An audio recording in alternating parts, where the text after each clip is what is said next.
Hey guys, you're watching the Best Damn Comics Show, episode 40 here in lovely Studio City at DJ's Universal Comics. It's fucking 100 degrees outside. Well, it's not so lovely in Studio City or in Los Angeles right now. Los Angeles is on fire, and it's not because the hills are on fire. It's because it's hot. The sun is about 3 inches away. I'm Gian Perez, with me as always, Mr. Cat Jercan. It's cool in here because AC is working. Yeah, and the Lord Jesus Christ. The AC is working. We are blessed. Today is it's that cursed fifth Wednesday of the month where most of the time you don't get too much great stuff, but honestly I think Marvel. Plus you had a week of Comic-Con too where also everything was nuts. But before we get into the picks of the week, I want to actually talk about other picks that we missed last week. 3 books in particular. Marvel Comics presents number 6, 1 in 25 second print variant. This book, when it first came out, was already hot, and it looks like people dropped the ball on the second print as well, because that 1 in 25 is going for $200 on eBay right now. Right, one of my boys, Damien, he bought a pre-sale on eBay, $50. Calls me up yesterday, hey, what's the story with damages and stuff? So I guess the seller is giving him a story. I can't ship the book, the books are damaged, you know, if you want to wait, we'll get replacements, see if I can refill it. And you know, to be honest, to be fair, I can't complain much about Diamond, the people, that work, but their picking line sucks horrible nuttage, man. The damages on a weekly basis is insane. Wow. It's insane. I mean, we've had Still books sounds a little fishy that the guy... Sounds fishy. Yeah. So it could be a situation where if he does get damage replacements, he'll send it to him, but first he wants to grab his $200. Right. You know, at first, and then if he doesn't get it, he'll refund the money. I mean, the guy has, according to my friend, has high ratings. So, I mean, he does play a fair game, but who knows on this book. But I mentioned it to you guys. Didn't I tell you guys? And didn't we talk about it? We talked about a second print. We did not talk about this 1 in 25 ratio variant. So no, but I remember. And we didn't bring up the second print last week either. Yeah. So. Oh, but there's so much stuff though, Gian. I mean, I'm. there is so much. So you got that 125. What's next? Magnificent Miss Marvel, which is also a super hot book right now because of the new costume that Kamala's wearing. Well, it's one of those books that the print run is low on it because nobody's reading it. Nobody's reading the book. But the second speculators find out that something hot is coming out of it. Patrick, you're a day too late, bro.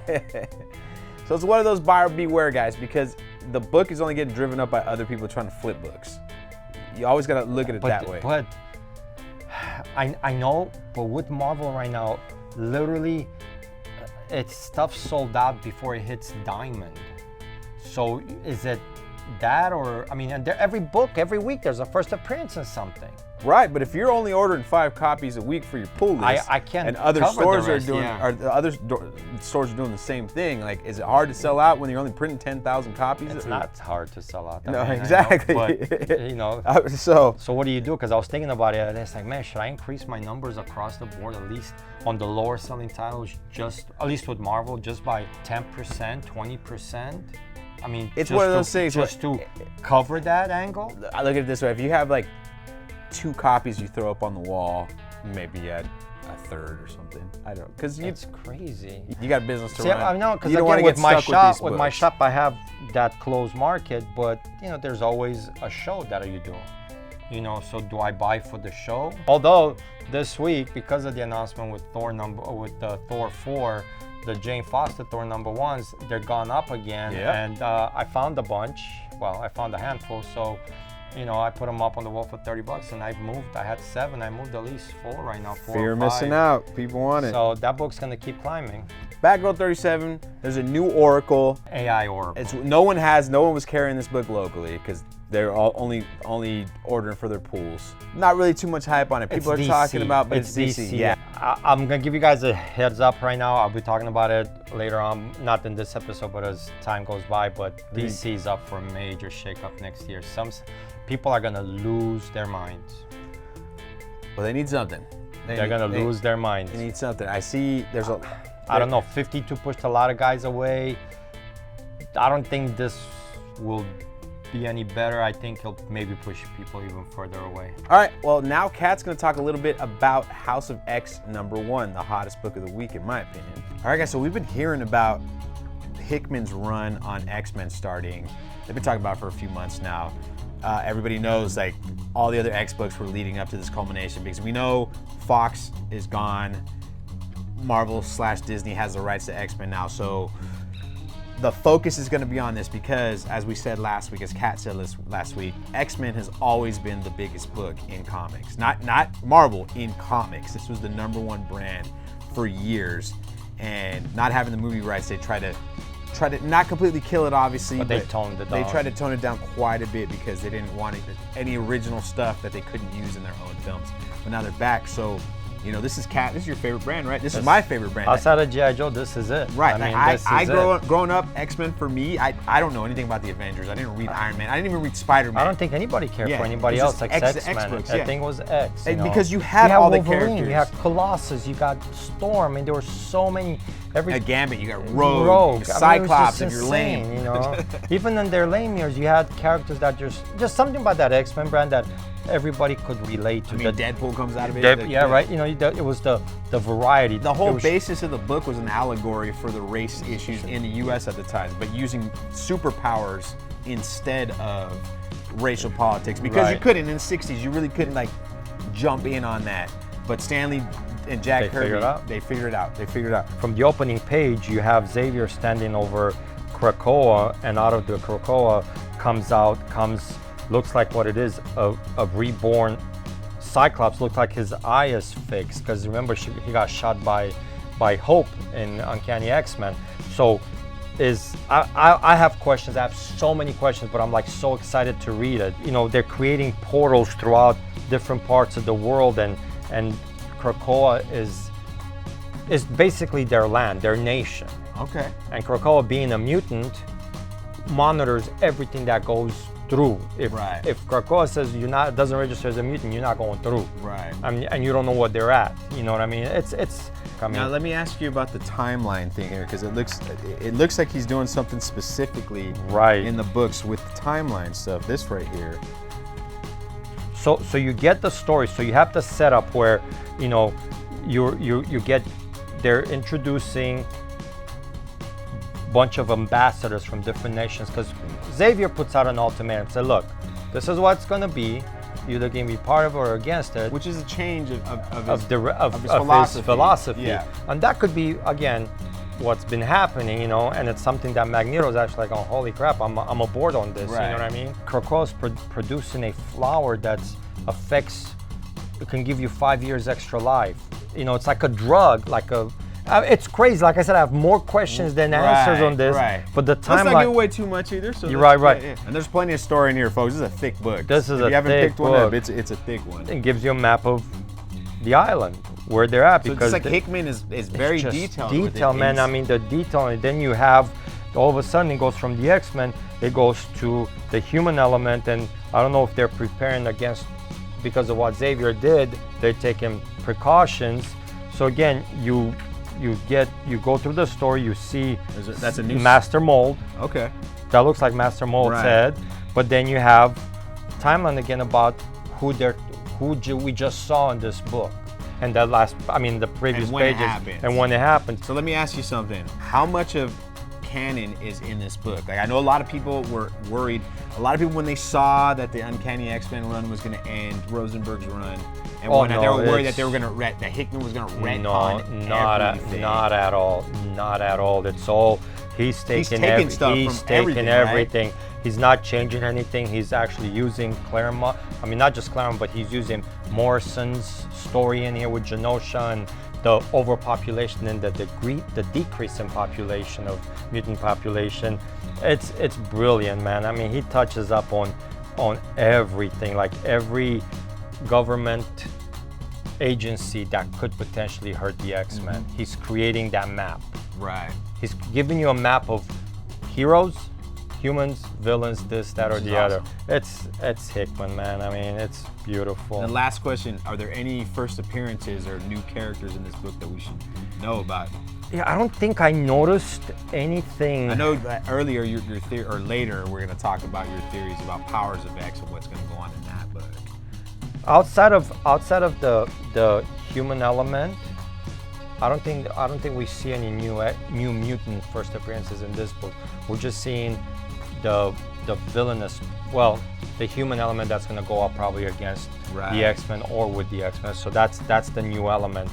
The powers is probably going to be a bunch of new first appearances. Like I said, I see Cyclops with his eye fix. It's just establishing the world and bringing people back and getting us exactly. Back in place. Just make sure you're here next week for Powers of X #1. Last thing before we end the segment, there's one other thing that you mentioned to people. It looks like they're not going to put out any X books except for this and Powers for the next 3 months. For the next 3 months. Which is, for me, I know people out there always complain about, oh, there's a million books that we have to read. I gotta buy 6 books a week to follow one storyline. For them to do that and make it, that's but again, super cool. But it tells you the faith they have in the X brand. That's faith. Right. That shows you the faith they have in Hickman to lead this next generation of X-Men storytelling. I mean, I'm excited, man, and just the lineups. Like I saw a tidbit about the X-Men book after this. It's outside of Wolverine. There's an X-Men team just built around the Summers clan. Yeah. That's brilliant. Wow. With young Cable, Rachel. I mean, I'm like, Vulcan's back. I mean, so he's going back to Brubaker, and he's bringing stuff from Brubaker's run on it, which was a brilliant run. He's bringing it into this. Well, unless Corsair's a part of it, I don't want to hear about it. Corsair's in that book too. He's in that. I mean, look, again, this is the first step in what's going to be the best X-Men stuff to come yet in a long time. Yeah. I'm looking at Avengers 22. I mentioned Jason Aaron. I mean, I read his Valkyrie #1. Beautiful book. Yeah, there's some awesome stuff in that. I got to read some of those pages, and I have a brand that I'm familiar with, and I got a writer that can write. It's just a beautiful situation. It's Avengers 22. We get into the Ghost Rider challenge. So we might see a bigger push for the new kid with the car. Okay. Robbie Reyes. But at the same time, we might get another book with Johnny and Danny. I think they're pushing those guys too back out. So I'm looking forward to it. I mean, Ghost Rider is one of my favorite characters. I mean, how awesome would it be to have all 3 Ghost Riders kind of fighting with each other? Oh, that'd be great, because you got the Harley, and you got the Street Bike, and you got Fast and Furious, which I was watching before you got here today. So, I'm looking forward to that. I've been talking about Ta-Nehisi Coates. His Captain America is great, and he's starting a new arc on Captain America #12, and and it's been really good. No political overtones, just a good, solid storytelling. I feel like I've read this story before, like years ago from Mark Grunwald, but still, it's a good story. Alex Ross covers, Andy Kubert art. It's a great package. Talking about Marvel Comics Presents second print, #6. #7 comes out next week, and you're gonna want to pick it up because it would be considered her second appearance or full first appearance. What are they calling her? Rain? But not like rain as in water, rain as in like kingdom, like the reign of the king. So where #6 was first, you get 1 page, that's it. This might be a full-on story, so that could be a really hot book. And she's got like mystical claws, right? Magic claws, it seems like. I know, that's crazy cool, you know what I mean? Because she's magic and Wolverine, healing factor, Now let me ask you something.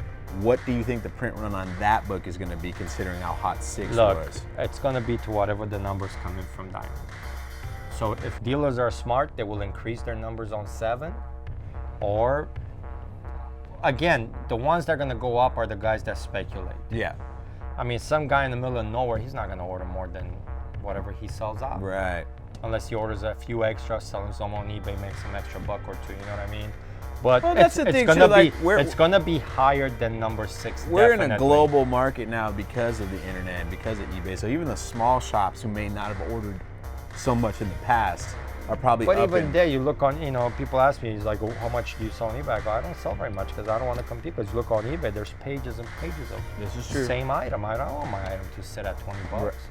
I don't want to sit there and wait for $20. I'm not worth $20, I'm worth more, The numbers should be up on that book. Okay. Not by much. And then the last book, again, Powers of X. House of X was insane.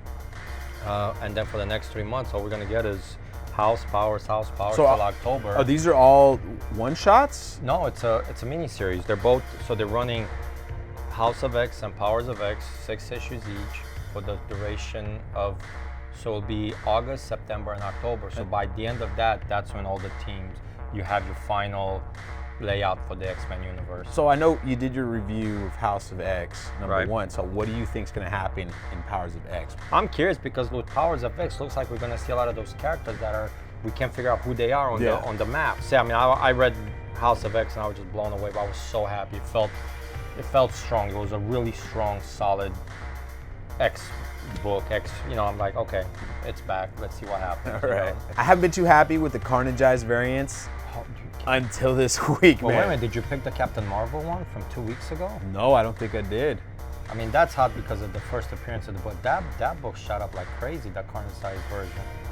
I mean, I don't know Well- who the art did, but it looked good. Yeah, but even then it was a Captain Marvel book, and that's why I was like, Okay. whatever about it. But this week, just about every single one of them is nice. So pick the ones that you like. But there's a couple Korean artists this week that are just, they're just insane. they're just blowing it out. Knocking it out of the park with these. And every single one, the Fantastic Four one, the Black Panther one. I mean, go on down the list. Every single one is just awesome. It's like Marvel knew, okay, 5th Wednesday, most people are usually slow. let's just take over the entire Again, I week. keep telling people it's like the cereal.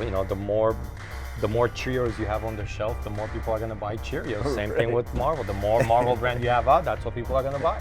Smart move. And then Powers of X, the 2 variants this week. There's a Dustin Weaver one. I picked this one because it's got the new character on the cover. That's always a good sign for me when you put Right. that's going to be her very first cover appearance. And it's did they say if it's Peter's daughter or I don't know. They I still haven't haven't read. I explained? haven't read anything into it. I'm going into this fresh. Like So, but in everybody House else. of X, they didn't mention They it. didn't mention anything in House of X. So once again, you're going to see on the So cover. that's what I'm saying. Powers of she X looks- might be dealing with the other characters right, we haven't seen. Right. Okay. Which would make sense. But first, it's a nice cover by Dustin Weaver as well. Then you have the second half of the connecting cover from Mark Brooks That as connecting well. cover This week was Yeah. hot as hell. Yeah. Oh, yeah. Yeah. Well, it's a great cover. Yeah. Mark Brooks. Mark Brooks. He's a great artist. I think people need to appreciate him more Yeah. because And he's he's been around for a minute. But yeah. And you can see him in Artist Alley every single year, time. He's ready to work, guys. So support him. You see him at a con, get him to sketch something for you and get some stuff signed. These guys need to eat too. Yeah. But that's going to do it for me. That's going to do it for the show as well. Thanks for watching, you guys. Smash that like button. Subscribe if you're not a subscriber. Ring the bell if you are. We will see you next time. Cat, take us away. I know you guys spent a lot of money at Comic-Con this past week, but get out there, buy some comics, support print, support your local comic book store, and bring a kid in the shop. Good times.